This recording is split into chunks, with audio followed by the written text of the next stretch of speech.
Hi, I'm Bob Goethe from Edmonton, Canada. I spent time as a missionary in Japan, and both in the way I taught English and in the way I learned Japanese, it was very different from the way I was taught Greek back in the 70s.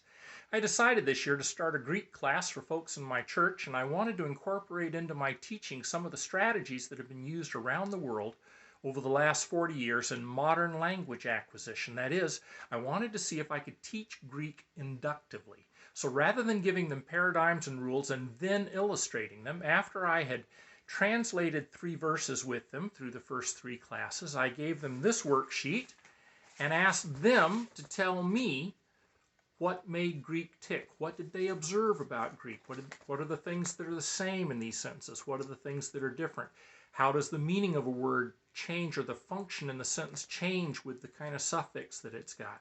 After they did that, they had ended up making a number of great observations for themselves, and you can see that I had them 3-hole punch the pages so they could stick them in their binders. They're beginning to develop, in fact, their own Greek grammar. I did make some observations of my own. You can see that I introduced to them the terms nominative and genitive, and the notion singular and plural. I haven't filled in the whole chart yet because we haven't run into the accusative or dative yet in any of the sentences they've translated so far. So far, my students seem enthused, enough so that as a result of their word-of-mouth efforts, I now teach a second class every week, this one filled with folks spread out across 4 time zones in Canada. Now, I'm betting that there are dozens at least of daily dosers who could use this same approach with people in their own congregations. But for now, I'm going to sing the alphabet. I'm using a traditional African-American folk tune that we know goes back at least as far as the 1890s.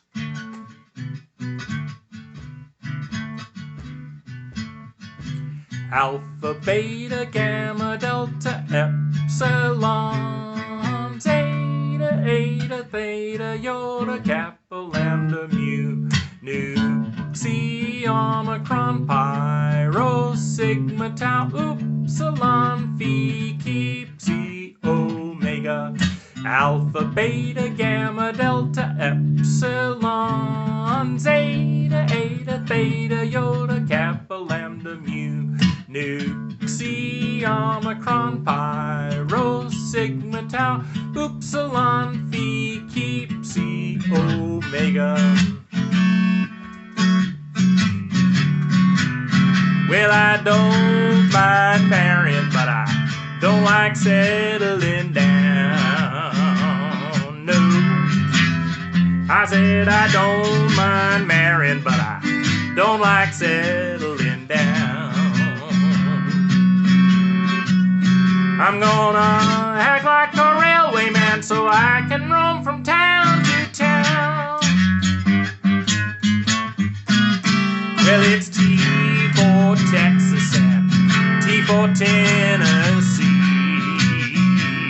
Yeah, I said it's T for Texas, whoa, and T for Tennessee.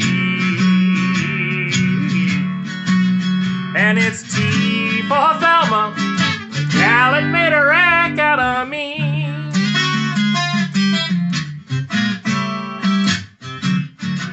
I need to get back to the alphabet here.